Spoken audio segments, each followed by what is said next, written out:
You're listening to Poppin Bottles with Bottlecapps, opening the lid on the liquor industry.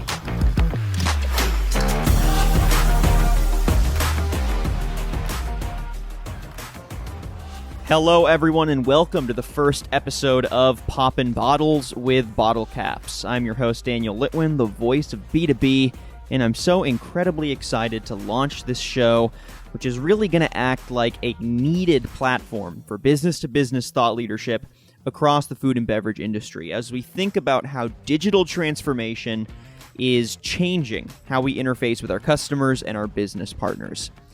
And the truth is, we see it all around us. Our shopping habits have changed dramatically over the last decade. E-commerce and convenient delivery platforms have become a norm in basically every industry. For liquor stores, though, this online reality is changing every baseline selling operation. And unlike other retail and restaurants, there hasn't been the infrastructure to adapt, at least at pace. On this podcast, we're highlighting what that digital infrastructure could look like at scale and will look like at scale, and how it impacts every side of the industry, from retail to distribution and supply. And of course, we're going to have a little fun while we're doing it. I'd like to welcome our three guests for the interview today: Dr. Prashant Desai, Executive Chairman and CEO of Bottlecapps; Rachel Stowell, Digital Activation Coordinator with Pernod Ricard USA; and Corey Laney, Digital Director of Trade Marketing and Digital for Republic National Distributing Company. You know, it's a pleasure getting to have this conversation with all of you. I have a feeling we're going to get into some really, really interesting conversation. So again, I'm going to ask some open-ended questions here for, the full room. Feel free to answer how you feel fit. If you want to chime in and jump in, go ahead. This is an open conversation, and we'll be guiding it from top to bottom. So I want to go ahead and kick it off with just a brief summary of where each of your companies fit into the spirit ecosystem. Corey, we'll start with you. This is just for some context, and then we'll get into the core conversation here. Yeah, so basically, we're in charge as a wholesaler to ensure that within the last 3 feet, which is where the consumer and the retailer have that exchange, is making sure that we have the right point of sale material, that the product is on the shelf, it's priced right, and that we are ensuring that the sell through of the product that we've sold them goes through, so that in turn, hopefully they buy more product and we all continue to make more money within the ecosystem. So that's kind of our space within the alcohol industry in terms of the wholesaler. All right, Rachel, same question for you. Where does your company fit into the broader spirit ecosystem? So we import it in, and then we also get the message out about the brands individually themselves. So like Corey's saying, we import it in and we sell it to the distributor, and then we work with them as a partner to make sure that we're building the brand in the correct ways. We're getting the message out there through marketing, tastings, different programs like that. And then, of course, now I work directly with Bottlecapps too to make sure that we have the correct artwork, programming, things in place for a timely representation for each brand of what we've got going on. And then Prashant, same question for you. Yeah, I want to start off by thanking my two guests that I invited on this podcast, both Rachel and Corey, for being part of this. We are truly the tier system. We're the third tier, which is basically the tier that allows you to get your product from the liquor store to your home. And we are the platform by which we do that, and we do that through both apps. We build you a custom app that is designed to your store, that allows you to integrate to your point of sale and allows you to get both engagement through your customer, through push notifications and things of that nature, recipes, programming that we do through our spirits brands like Pernod Ricard, and working with in tandem with Corey Laney and his team at Republic to make sure that people are moving to the digital revolution. So that's the ultimate third tier of this entire platform. All right, y'all, thanks for that context. Let's get into the nitty-gritty of the conversation here, which, like you said, Prashant, is really looking at that digital transformation that's affecting the spirit industry. And if you want to get very specific, liquor stores themselves. How have y'all seen the spirit industry deal with this fundamental shift to e-commerce compared to some other brick and mortar retailers and industries? It's been a little bit slower than you might anticipate, and some of that is because some of these stores have been around forever, and what's working for them has always worked for them, and people are kind of trained to go into these liquor stores. The other piece is to make sure that everyone who's getting their alcohol has been carded. So there's been a little bit of a disconnect to make sure that they're protecting their licenses.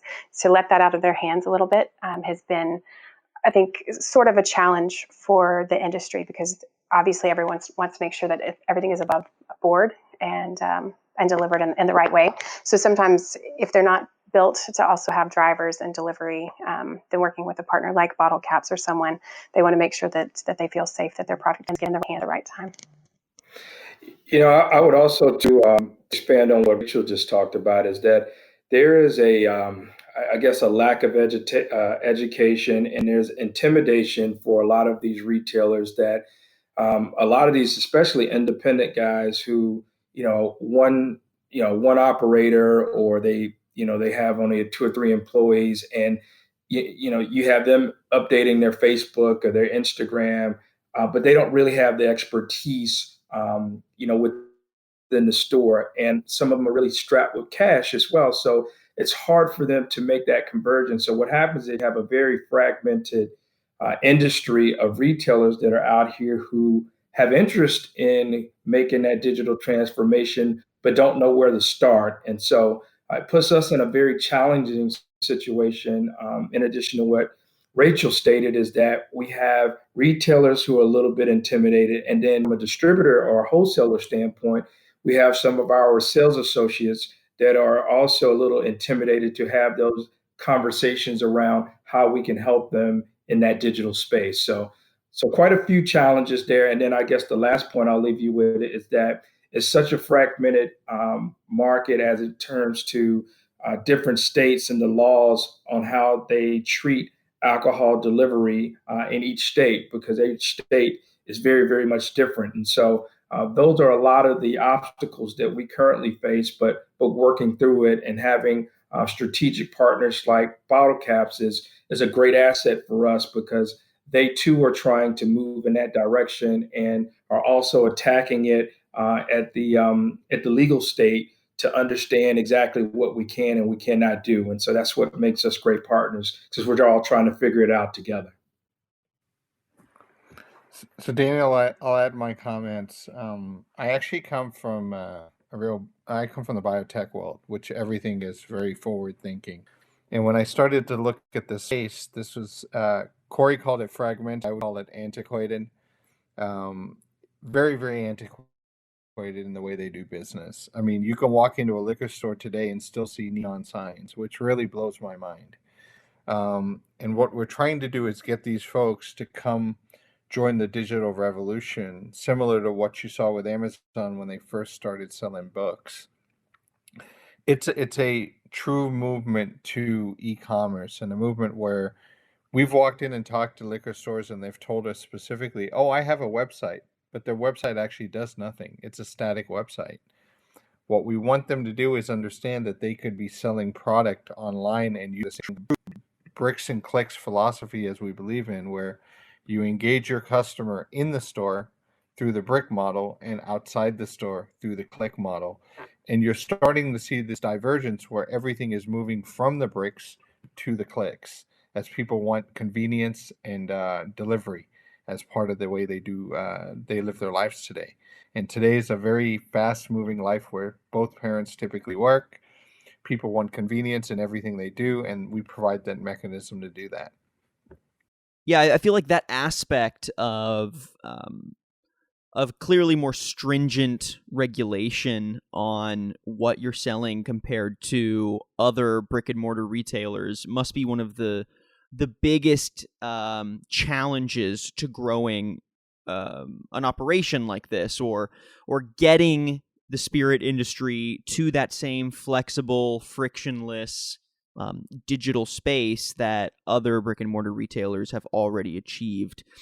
Other than that main difference there, what else do y'all find is unique about the way that people shop for alcohol? Or, what might be unique about the logistics ecosystem of that industry that has made that transition challenging as you try to break into the digital ecosystem? Well, I think one of the pieces here is that, consumers as a whole, whether it's in the alcohol industry or any other industry, they're they're in control, and that's where we've got to accept that from where we see. And part of that is that consumers want to investigate pricing on different products. They want to make better informed decisions when they go out and shop. So part of that is for us making sure that ratings and reviews and that we have what we call good digital hygiene, which is having our products represented correctly, that they have quality images that when you're online you shop for. No one wants to shop and see a fuzzy image. And so from our side and working with Rachel is making it sure that them as a supplier has high quality images, both front and back, pictures of the label, product descriptions. Those things now are critical when you start talking about marketing and selling product online. I think the other piece, and Dr. Prashant spoke on it earlier, is that shopping online now has become more meaningful and convenient and more practical for most U.S. consumers. So now that we know that consumers are wanting to shop that way, how do we provide them with the best experience within the platform to be able to do so? And that's where working with the great folks at Bottlecapps, they've come to understand that and want to make what we call that last 3 feet with inside their platform a lot easier to make that conversion, that sale, which is what we're most excited about. So Daniel, I'll say that there's been a lot of apprehension with liquor stores and liquor store owners. One, with the technology barriers, they're not very technologically savvy, and two, with the way we try to pack all of this stuff. And so when we look at ourselves as a business, we wanted to be a one-stop shop, kind of the vanguard of SaaS, as we would call it, which is a software as a service company that allows us to be a one-stop shop for a liquor store. So they don't have to worry about, do I have an app? Do I have a website? Can you do my marketing for me? Can you put me in an exclusive network that allows me to get customers outside of my customer base? Can you allow me to engage? And so this is a constant evolution, and this is what I constantly preach is this app is never done. It's going to be a constant evolution over time as we continue to refine and find better ways to enhance the buying experience and become very, very consumer centric. And one of the things I'm very, very obsessed about is being very consumer centric in the way we do business, because that is how e-commerce really flows. If you, I said this to you prior to this, I mean, I have never been on a call where I'd ask somebody, are there anybody on the call that doesn't have an Amazon membership? And I promise you, 5 years ago, if you would have asked me that, or 7 years ago, would I have paid $100 to have an Amazon membership? I would have said absolutely not. Today, I can't live without it. And so that's the kind of consumer-centric behavior we need to try to bring over to alcohol. And we're doing that in a very systematic way. However, it's taken a significant amount of time to make that shift. So, to stay timely on this, obviously, we were actually planning on having this call in person. But here we are. We're remote. We're all calling in. And it's because of the reason you think it is. COVID-19 is shuttering a lot of offices and making travel a lot more difficult and just risky, right? So instead, we're going to do this over the phone. And I think, honestly, this is a perfect example for why the liquor industry should be adapting to this digital reality. So how do y'all feel like the current situation that we're in honestly makes the case for digitally driven infrastructure in this industry? And how might this push some liquor stores and other players in the industry maybe to more quickly embrace a solution like Bottlecapps to get themselves deeper into this digital ecosystem? with the brand Jameson, just at St. Patrick's Day coming up, a lot of people were celebrating over this weekend, and we kind of had to change our messaging because Jameson has always been very much, love thy bar, love thy neighborhood. We don't have anything if we don't have our neighborhood bars. Well, as quickly as all of this messaging has shifted and everybody's, getting more and more work from home or don't go out, no large gatherings, we were very quickly able to translate Love Thy Bar or, St. Patrick's Day celebrating into the home entertainment aspect of it all. And because we already had this Bottlecapps partnership and this program with Jameson Artwork Live, and we had some discount codes and some things going on directly with some of these stores, the message was already there. It was really easy to pivot from don't go out to stay at home. Here's some cocktail recipes. Here's some ideas. So it was really seamless. I was happy for the retailers that were already using it, and then the ones that aren't are a little behind the times because at this point they're like, I hope people come in, or maybe they're still coming in. But it was just another way for us to drive home the love that Jameson has for our neighborhoods, but also to make sure everybody's staying safe at the same time. So it was nice to have that platform and to be able to change it as quickly as we could with digital. I think in addition to that, part of it is the things that have been restricting, alcohol delivery in a lot of states has been the antiquated laws that need to be addressed. And, it's interesting now to see, for instance, I was watching the New York governor recently announced a change in their law where they're allowing alcohol to be sold differently than they have been in the past. And I'm starting to see other states take the same approach in terms of how do we pivot and allow our bars and restaurants to be able to stay open using alcohol delivery as an option. But we like to joke a lot of times about do you want to be or do you be Netflix to a lot of our retailers. And the fact of the matter is that the retailers that understood 6 or 7 months ago that they needed to get in the digital game and understand e-commerce and get an app or get their site set up so that they could sell online.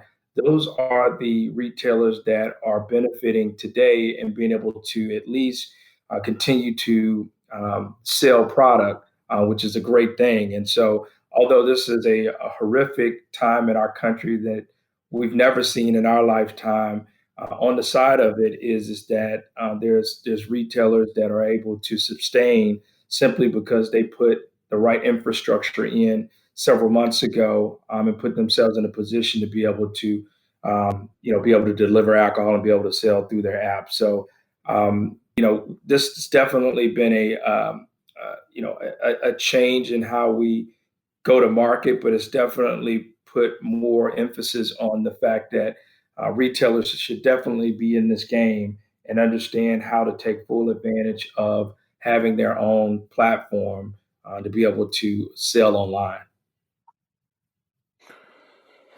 So I'm going to start off by saying, I called a meeting with my own team this morning to inform them that they all needed to work remotely. And this really showcases, how you have to be able to pivot in situations like this. And with COVID-19 and being a medical professional myself, I understand the risks that are associated with it. And what you're starting to see is, and I'll share this with you, over the first 3 months of our business this year, we have far exceeded 75% of what we did in-app last year in the first 3 months. And this is going to become a tsunami very quickly. The largest players in this space are starting to align with us. We have a deal in place with Specs, which is the second largest spirits family-owned spirits chain in the country with over 200 stores. They're even pushing to get to the e-commerce as people are starting to not want to walk into stores. Your only opportunity to get alcohol is through an e-commerce platform. And delivery and curbside and pickup in store are becoming even more critical. With that being said, we're also starting to see smaller independent stores push the exact same way to compete in this space. Because if they don't, what's going to happen is they're going to basically go out of business. That brick and mortar business is not going to work in a situation like this. So we really need to focus on driving people to digital. We've had more inbound leads this month than we've ever had. We even having customers that had canceled their app at some point coming back and saying, "Hey, I want to reinitiate my app." The bigger piece of this is the legislation piece. We're starting to see even places like Kentucky and Atlanta and now New York start to change the way that they do business in terms of alcohol. Pennsylvania had to shut down all of their liquor stores due to Corona. That's a huge hit to every liquor store that's there. People want to have the ability to get food, alcohol, drugs, and things like this in times of need. And we're providing the platform to do that. And I told my team today, I said, we have a unique opportunity to serve people, serve this country in the right way by allowing people to get the things they want through a digital platform without having to worry about, sacrificing their health or their ability to be in a store. So I think we're bringing a huge value add and an ability to do this in a very meaningful way. All right, short break. We're going to jump over to one of our fun questions, going from the heaviest topic to now the lightest, right? Before we jump into the rest of the conversation, we're going to have just a couple of these questions throughout the podcast, and this is something that we hope to evolve and continue to do on Poppin Bottles with Bottlecapps. So what we're going to do is we're going to have a little fun with some alcoholic stylings here on our questions. The first question is, if you were an alcoholic brunch drink, because, early morning podcast, first question, we got to theme it. Which would you be and why? So, Rachel, we'll start with you. If you were an alcoholic brunch drink, which would you be and why? I would be an Absolute Juice strawberry frosé. I don't know if you've gotten a chance. I know, right? I love a frozen drink, and I'm in Texas, and it's always hot, and they're always appropriate, and they're delicious. Wow, that was incredibly precise on your answer. I love that. And quick. I know what I want. Corey, your turn. Yeah. Well, I guess I better be as quick as Rachel as well, and right off the cuff. So I would probably say, for me, would be a Mom Napa Mimosa, because my wife and I really enjoy waking up on Saturdays and right when she's cooking breakfast, having that nice Mom Napa mimosa, and it's just refreshing. It's a way to set the tone for the day, and helps us push through what we've got in plans for our 4 children. Love it. All right, Prashant, your turn. So I'm a guy from the UK, so I'm gonna have to represent the UK. So let's hear it. I'm an old-fashioned gin and tonic guy.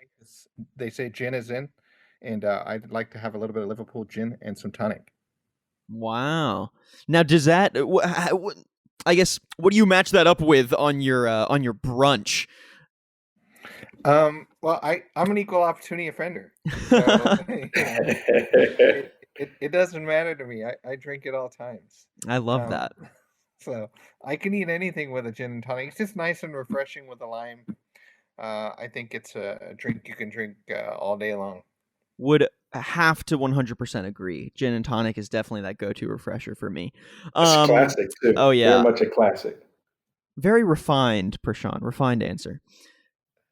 If I had to answer the question, I'd probably go with a mimosa as well, Corey, except my variation would be a strawberry basil mimosa. Oh. I had it. Yeah, I had it recently at a wedding reception. Blew my mind, and I feel like it really embodies me. Strawberry because there's some sweetness there, but basil because I like to stay grounded and earthy. So there's some analogy there that we can draw. You've really thought this through. Oh, 100%, definitely. I think so. All right. We'll be back with another drink question here in a little bit. Let's jump back into the meat of the conversation. So let's now switch the conversation over to Bottlecapps a little more specifically, and how you're aiming to bridge some gaps in the industry while also opening new doors of opportunity for your clients and for liquor stores in general. So this is for all of y'all. What are the industry's main digital needs right now? And I guess this part of the question is more for you, Prashant. Why did you feel it was necessary to create a platform that was specifically for liquor stores rather than co-opt maybe another kind of flexible retail platform for that industry? And I think it's really important to understand that, everybody, for the most part, loves alcohol. And you can't bifurcate it from food and other things. You need to kind of create it on its own. And what we've learned is people, I've been in situations where I've gone to parties and I've forgotten to take a bottle. Or I've been to a tailgate and I'm like, all these people brought alcohol and I feel bad. And so, this provides a unique opportunity for you to do that. Or you're having a party at your house and you don't want to go to a liquor store, right? And so now you have the ability to get on-demand liquor. I mean, we have an app called Bottle Rover, and it's on-demand liquor. And the beauty of that is now you have the ability to do what's right, because obviously you feel like, you're a delinquent if you don't show up at a party without something, right? And I've always felt that way. But at the same time, allowing you to have the experience to order whatever you'd like. You're not limited to, I go into an HEB and all I can get is beer and wine, right? And lots of people want to do that. But the bottom line is, we want to create a platform that's easy to use, that people enjoy using, that people are consistently engaged in, that is gamified in some ways, that allows you to get rewards, but allows you to engage in ways that other people don't. Our customer base is allowed to get access to VIP products, allowed to get access to products that are hard to get or allocated at times, products that are coming new to market like Jameson Cold Brew. We want to be able for them to access it all. We also want them to give them recipes so they can become creative like you and make these really cool drinks. I think there's an internal bartender in every person that I know that drinks. And so now we're teaching them the intricacies of how to build some of these drinks. And it's just a beautiful thing. Alcohol is always fun when you're around people drink and know how to do it appropriately. Corey, Rachel, if y'all want to jump in with some thoughts on what the main digital needs are for the industry. I was going to say, I think a lot of it's been education. It's a lot of education about what's out there, that their consumers really do want this. There is a need for it. And then kind of to remind them how it does translate over to the spirits world.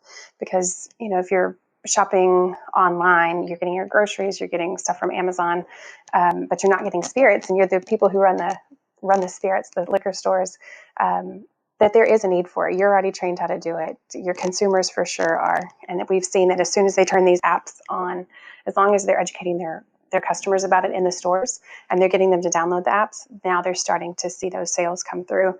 And I think, when Corey used the term digital hygiene earlier, it's reminding these retailers that you wouldn't buy a sweater if you were on, Amazon, or if you're on Gap or Nike or somebody, you pulled up a sweater on their website and had a big X as the picture. So we try and make sure that we're keeping those bottle images up to date, and having a partner like Bottlecapps where it's a turnkey solution, that they're not having to go in there and go back and forth with some sort of developer and go, completely from ground up, that they've got something that's a pretty quick solution and something they don't have to manage every single tiny aspect like those bottle images, to make sure that they look professional, very up to date, and that they're getting their point across really quickly. It's been good to work with them. Yeah, I would also say too, for us, speaking from the wholesale standpoint, this gives us another tool in the box to be able to talk to customers about, us being a distributor of choice, but being able to provide tools and resources to help them make that transformation, helping them understand that content is king, and for us providing digital assets to them, whether it be evergreen content or bottle images that they then use with Bottlecapps to make sure that the imagery on their app is consistent. But it also allows us to be able to be a better partner with our retailer. And so I just kind of see this as a great opportunity for I always use the term, it's like having multiple girlfriends.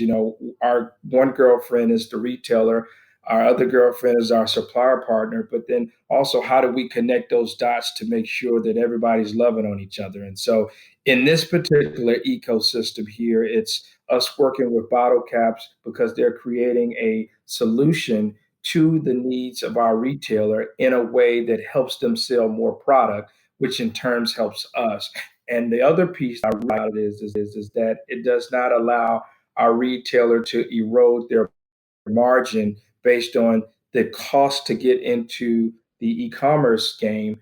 It's relatively low in retrospect because it allows them to be able to keep their integrity of their margins, be able to compete with the larger chains that are out there as well. And when you're online, you kind of look like the big boy. And so we like the fact of being able to work with both our chains and our independents to ensure that we're providing the best service. And part of that is being able to educate, as Rachel alluded to early, is help educate them and ensure that they know what tools are available and help get them other resources that's going to help them sell more product. Daniel, I wanted to add to that a little bit. Most liquor stores feel like they could build their own app and website, and we've had some folks try to do that. It's north of $100,000, and you get a bare bones app. It's like buying a car that has no AC and no leather seats and all that good stuff, right? We've invested multi-millions into a platform to build it out and customize it to you. And just to give you a perspective, each and every one of our apps has over 100,000 images. It would take you many, many years to collect all those images, and north of $3,000 or $4,000 a month just to lease those images. Do all the other stuff, and we do it in a flat fee model that allows you to integrate quickly. We walk you through the entire process from start to finish, getting your developer app account set up to marketing your company and how to do it. And we do it in a very systematic way. I have a really great success story down here in Houston where I had a gentleman who not very computer savvy at all. We brought him on the platform early, and last year he had his best year in the history of his entire tenure at Sienna Wine and Spirits. And he actually called me on January 1st and said, I've never had a year like this. And so for him to be able to do this on a flat fee model, not have to worry about all the headaches of technology, and just focus on how to drive his business, both from a digital standpoint and then in his store, has really taken a lot of the burden away from him. You know, one other thing I'd add on to what Dr. Prashant was saying there is that, the platform itself is so powerful. But in addition to that, there's an expectation from our retailers that we have to educate them is that they also have a responsibility to, once they have their app, they've got to promote it.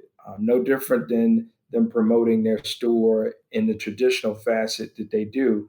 It's important for them not only to let people that are shopping their store in person know that they have an app, but also to buy sponsored ads to be able to promote outside of that, geographic area where their store is located, because that's part of how this all becomes even more successful in terms of being able to reach out beyond where your brick and mortar store is. And so that's one of the things when we talk about education that we're continuing to have to do from all three of our sides is make sure that they understand what their obligation is to be in this whole part of making that digital transformation, because that's critical. I mean, just hearing from y'all, what's exciting is that a change like this, which could be seen as dramatic and difficult to make for for someone whose entire life has been focused on one mode of selling, of branding, of building business relationships, that now, are being told, hey, guess what? For you to survive in this environment, it's time to change your strategy. Something that could seem like game ending for someone upon first hearing that kind of news.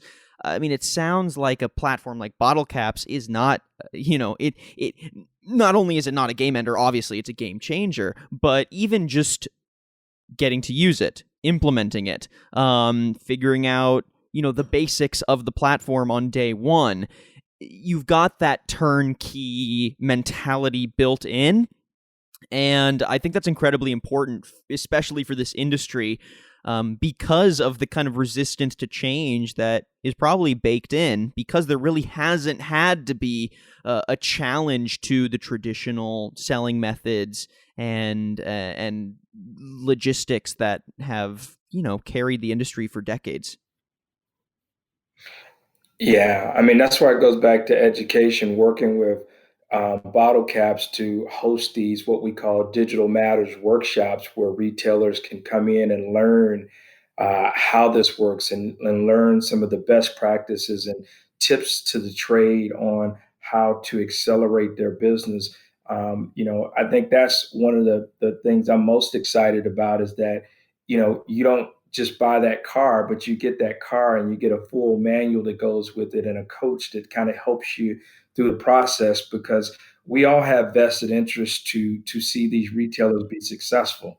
And that's the beautiful thing about this through and through, is that Rachel, myself, and Dr. Prasant have just as much um, you know sweat equity um, in this, to make sure that our retailers are successful at this. Prashant, do you want to speak at all to the kind of turnkey strategy that you've brought to Bottlecapps? And is there anything? Because I think a product like this, regardless of industry, I think there's an incentive to be turnkey, for it to be easy to use, obviously. But I think there are some specific needs for this industry that require turnkey and really require that kind of ease of use. So talk about your strategy there a little bit. So we wanted to create one best in class platform, but in order to do that, you have to create a best in class customer service product, right? And to do that, we created a client service division, a marketing division, a graphics division. We do it all for you. So we hold your hand through the entire process, and we also give you a great playbook that we've learned from on how to build your business in the e-commerce space and what's been successful. And we give you all those strategies. We build them all into our platform. So we have not only the custom app that you get, that we walk you through how we build it, how you want your logos to look like, how you want the flow to be, all of those things. We then do the same for your website, which mimics your app, so the logins are the same and everything's the same. Then we created a product called Bottle Service. This is a dedicated team of people that come out and market for you on social. So they'll do your Facebook, they'll do your Instagram, they'll do your Twitter.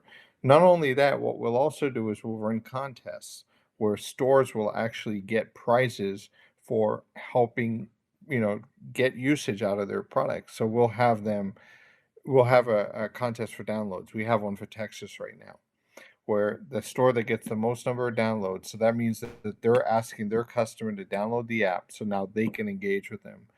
The store that gets the most will actually get a prize from us.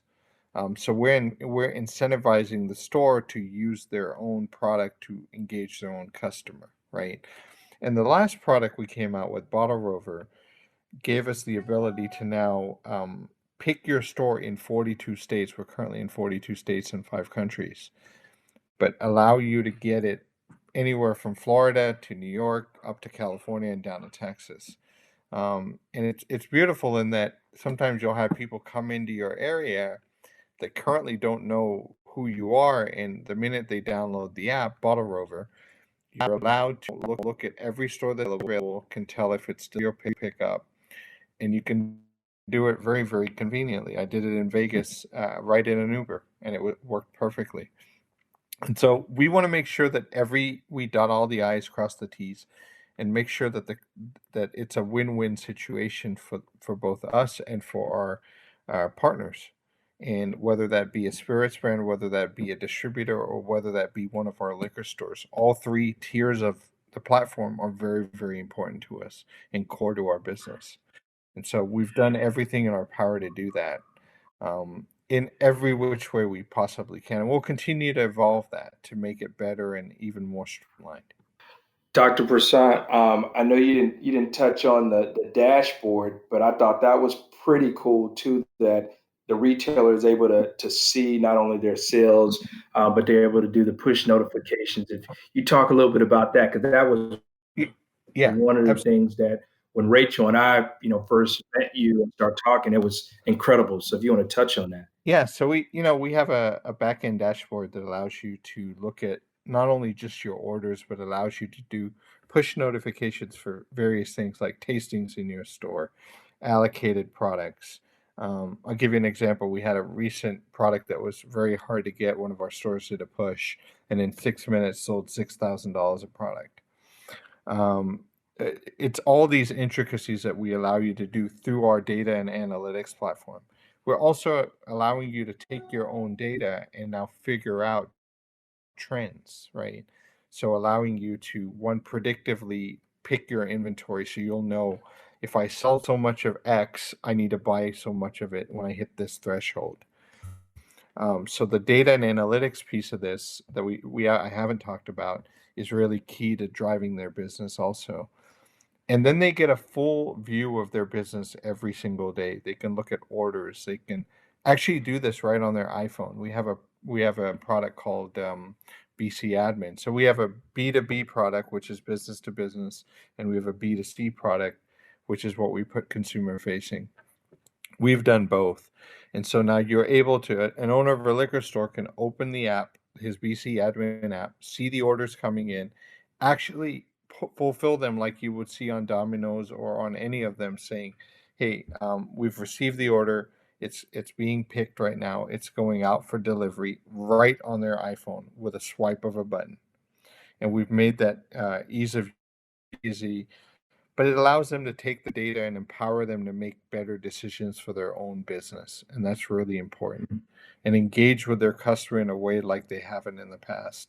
Because if you look at every other platform in this space, and it doesn't matter who it is, Drizzly, Minibar, Reserve Bar, whoever it is, those customers do not belong to the store. They belong to that particular platform because they came through the platform holds their data. In our case, you actually own it. You own the data, you own the customer, they're yours, you engage with them. And that's the ultimate goal. I don't think an Amazon would want their customers not being part of Amazon and going through a third party. We're allowing you to do that and own it in a multi-million dollar platform for literally pennies on the dollar, so to speak. You know what I find really unique about Bottlecapps' infrastructure, beyond just the white label software as a service that you've set up, is that unique engagement that you allow between customers and retailer, and incentivizing that kind of engagement without the Bottlecapps middleman, right? As well as the flat fee model being the core payment structure for a liquor store using Bottlecapps' service. Why did you feel like that was the right solution for this industry? Both the flat fee model and that kind of direct retailer to consumer engagement without some kind of third party middleman that filters both. Beautiful question. Really, really like it. I've stated before, I'm from biotech and actually worked on the largest pharmaceutical brand in the world. And so when I evaluated this business, and when I took over as chairman and CEO about 15 months ago, looking at the business, what I saw was opportunities where other people in this space, all they cared about was transaction fees and driving orders. What I cared about was protecting my customer, making sure that they were able to protect their margins, and turning this into a very win-win situation. And that's really what's allowed us to build these phenomenal partnerships across all these different, whether with Rachel, with Corey, or with my liquor stores. We want them to keep as much profit as they can because their margins are pretty thin to begin with. We also want them to engage with their customers so that customer doesn't defect and go to a larger player, right? They can offer it for a cheaper price. Sometimes it's about service. It's not always about money, right? I've always said if you want to drive a Tesla, you pay for a Tesla. If you want to drive a Fiat, you pay for a Fiat, right? And this is not taking shots at either of the two, but there's a difference between the two in terms of both service and quality. And that's what we're trying to be. We're trying to be the Tesla of the liquor industry, the one that actually is the technology company that Tesla is a technology company that builds cars. We're a technology company that builds solutions for digital, for spirits. And we've tried to do that in a very cost efficient way and in a way that is cost prohibitive to our customers, yet allowing them to continue to engage their customer on a daily basis. And the flat fee model makes that very, very possible. And it's very attractive to us. Corey, Rachel, how has that approach impacted your side of the ecosystem? Both that flat fee model as well as the kind of direct to consumer engagement that a Bottlecapps platform provides for retailers?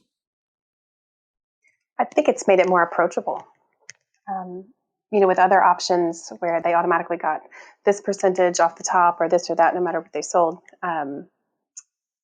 people were kind of putting their hands up. They weren't super interested. It might be a little bit of a necessary evil to kind of get onto e-commerce, but they weren't looking at it as a full-on solution to move forward and really jump both feet into e-commerce. So the flat fee gets them kind of like, okay, that's what it takes to play in this space. And I think that for that, it takes some of that question and a lot of the confusion away from it and makes it a lot more approachable. Yeah, and I think for me, when I look at as far as the flat fee model, I always look at our customer and trying to figure out. I think Dr. Prashant said it earlier about their margins. We want to protect the razor thin margins that they work off of to make sure that they continue to make money. And so I think the flat fee model allows for the retailer to be able to do that. Basically, if you sold a couple bottles of Jameson and Glenlivet each day, it practically covers the cost of your app. So, it definitely makes it more approachable for a lot of these smaller guys to get in the game. And then I think from a consumer standpoint, and I think Rachel probably would agree, is the exciting thing is that we're looking at from a consumer engagement standpoint, engaging the consumer via push notifications or web banners or the ways that we're doing that inside of their platform could be more effective than doing a traditional tasting where I've got to figure out if I've got the tasting set on the right day, if it's doing the right time, and hopefully the right consumer, because I'm tasting gin that day, hopefully that person walks in and wants to try gin that day, but maybe they're a whiskey drinker, so they don't want to try. So there's a lot of noise in the traditional means of doing tastings where it's not so much where we can cut through the clutter now by using and partnering with a company like Bottlecapps with their retailers to ensure that this may be a better way to invest. And so far, we saw that this is a better proven way of investing into consumer engagement versus the traditional means. And so that's the exciting piece, I think, about this whole thing of digital transformation, because it's causing us to look at things a lot differently and how we approach it versus the typical point of sale material that we use and the typical tastings that we typically use to engage consumers at the point of purchase. All right, another quick little break. We're doing our drink question number 2. Prashant kind of set us up here. He gave us one of his classic mixed drinks for brunch. So we're going to ask again if you were a classic mixed drink, not one that you enjoy, but if you really felt like one embodied you and your personality, which would it be and why? So we're talking the classics. Okay, so I would say that I am an old fashioned because I'm very old fashioned in a lot of ways. I love old fashions. I think Corey and Rachel know that. I'm a recent bourbon drinker, I would say, in the past year, but I've become a bourbon fanatic, and so anything with Blanton's in an old fashioned would you'd catch my attention real quick. Love it. All right, Corey, your turn. So for me, I'm going to go down that same rabbit hole, no pun intended. But for me, I'm a guy who truly enjoys a smoked cherry old fashioned made with none other than smooth Amleth bourbon. And the reason for me, it's the old fashioned, it's classic like I am, it's reserved very much like I am, and it's smooth very much like I am. But when you add the smoke characteristic, it allows you to be able to bring that well balance out. And so that's what that is to me. Lady, you owe me one of those. I got you. I got you. No problem. Anytime. All right, Rachel, your turn. Well, I would be a Manhattan, probably made with TX whiskey or maybe Jameson Black Barrel, up, and of course a really good cherry in it. And I think it's because it's strong, but it's still a little sweet and it's timeless. Amazing. I'm torn on mine. I'd go with something with mint in it, but I'd probably lean mojito, just because I feel like I'm always called to the beach, right? And nothing beats a beach drink quite like a mojito. So I'm gonna have to go with mojito. Daniel, I've noticed something here with your two drinks. They both seem to be on the more refreshing side of Yes. Herbaceous. He likes an herby cocktail. So whoever. Oh, you better believe it. My alcoholic tastes are being revealed. Yeah. So I know when we're having some moments of conviviality, I know what to get Let's you. do then. it. Yes, we're gonna have to do a follow-up episode in person with these actual drinks in hand. Absolutely. I love it. Yes. Yeah. All right, y'all. Let's head into the final stretch of the conversation here. We've talked a lot about where Bottlecapps and Bottle Rover and the entire white label software as a service fits into the broader Spirit ecosystem. What I really want to highlight again is where each of y'all's three companies play into that ecosystem and how, with Bottlecapps enabled as a tool, you're able to better connect and better work with those different sides of the industry to create, a really positive and digitally focused liquor store ecosystem. So, could y'all each break down the 3-tier system that you are a part of and how each of you work together within this new digitally enabled ecosystem that Bottlecapps provides? So again, our company imports it. We give it over to R&DC and they get it out to our retail partners and we go from there. So what's been handy about working with both the distributor and with Bottlecapps is we can kind of coordinate, okay, this is the programming, this is what we want to do, this is the correct message for this month or for these 4 weeks or however we're doing it. And we can kind of deploy both of them out at the same time with a unified message. So the Bottlecapps team goes to the retailers and says, hey, do you want to participate in this? This is the program that we're running with Pernod.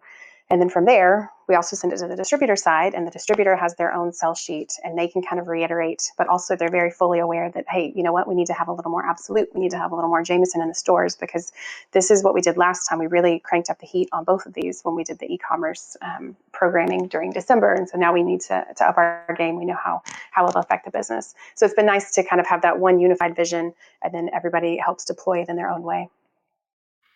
Yep, and I think that to add on to that, where we sit as a wholesaler, specifically in my role as trade marketing and digital is really bridging that gap and being that bridge between both sales and marketing. And so when we talk about the supplier side of it, and then you look at a platform like Bottlecapps, it's really making sure that our sales associates really have the tools they need to go out there and be successful. And I consider Bottlecapps as being a tool in the tool bag for our associates. One, because they provide a solution for those retailers that want to get into the digital game.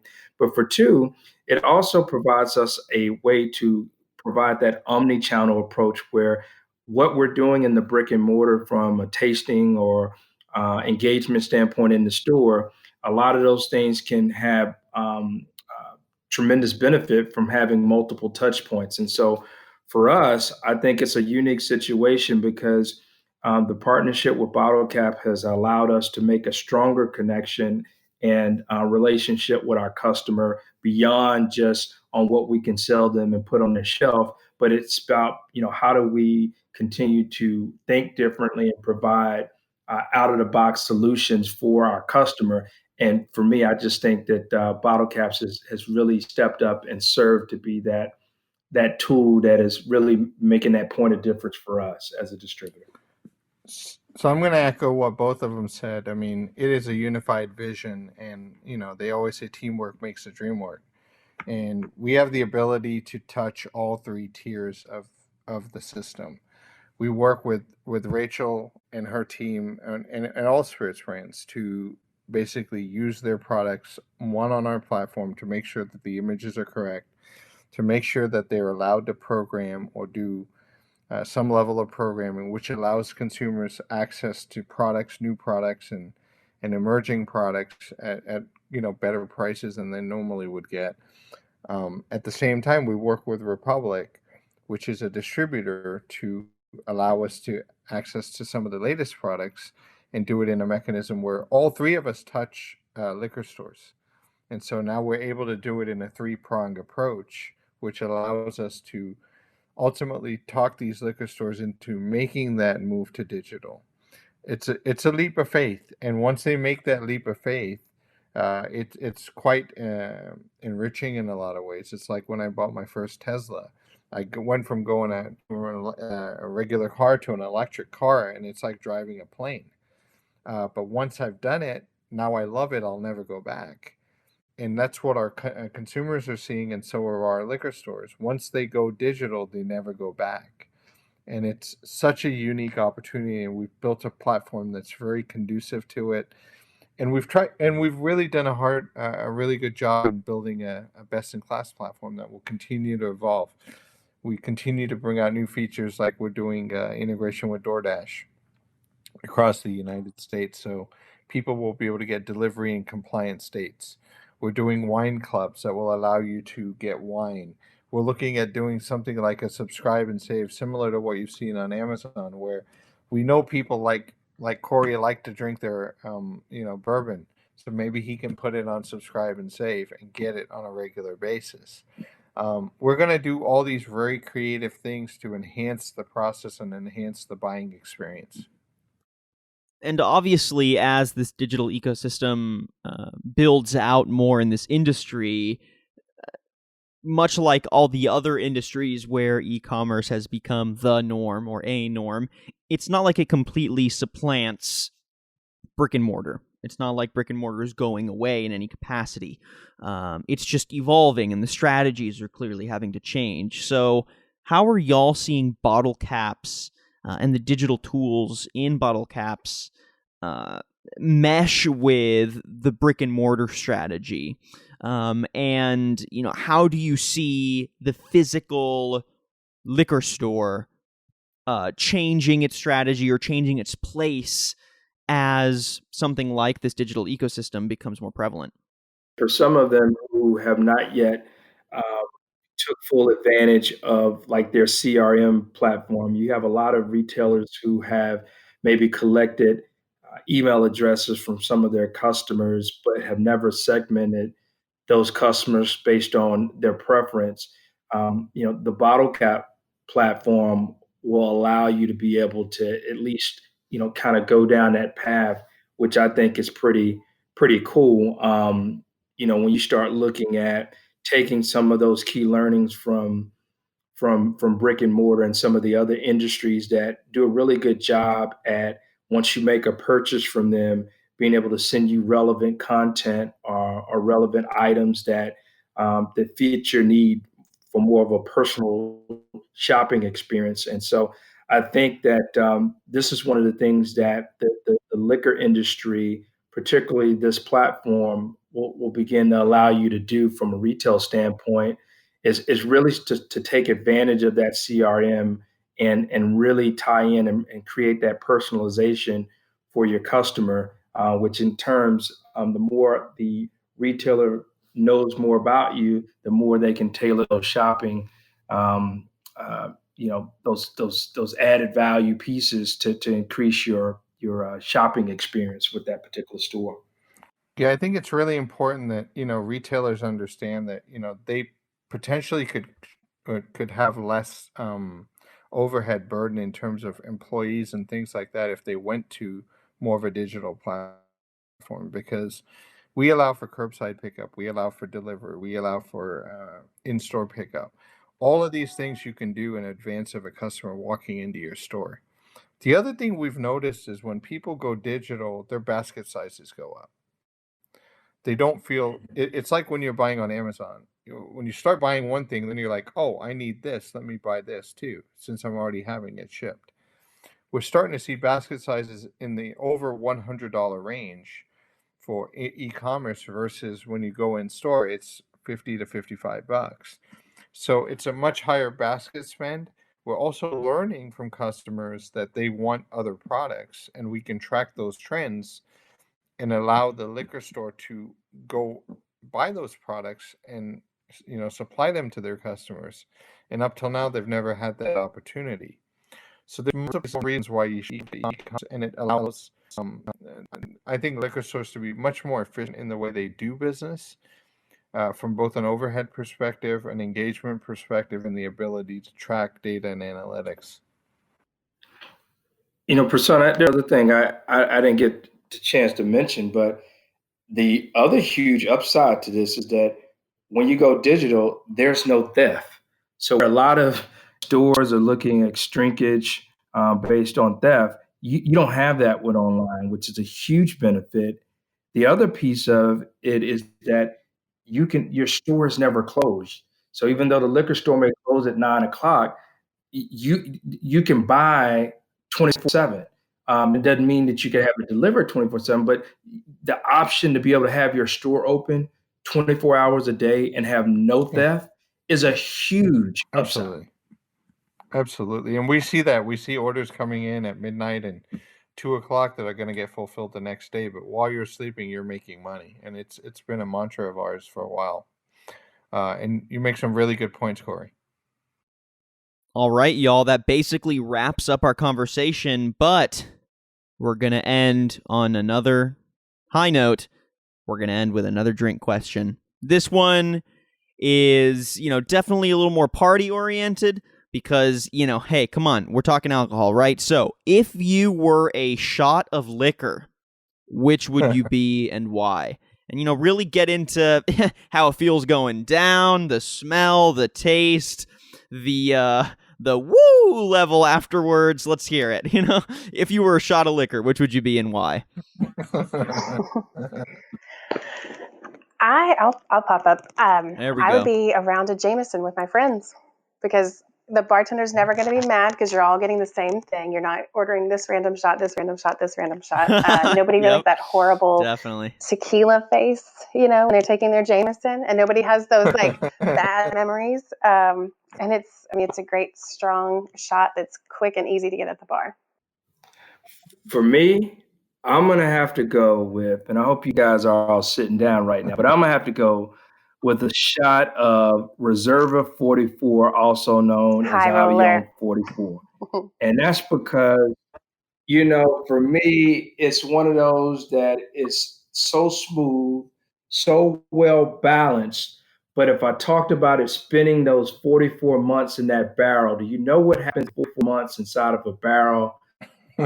I mean, that process of and the characteristics and the notes that comes out of that is just incredible. So for me, it's about having a shot of Reserva 44 in a glass, and that's how I would do it. So I'll share something really interesting. One of the times I went out with Corey, he made me take a shot of Jameson with some pickle juice. And that was quite an interesting experience. So I would say my shot of choice would be the three wise men. If you've met the guys, Jack, John, and Jim, they're three Incredible. wise men, Johnny Walker, Jim Beam, and Jack Daniels. Put them all together and you get a nice shot. I've got on record saying it had a hair on your chest. I love that. I bet. Really tough. Yeah. But if you want to get a buzz, that's one quick way to do it. He's getting there fast. Are those equal parts?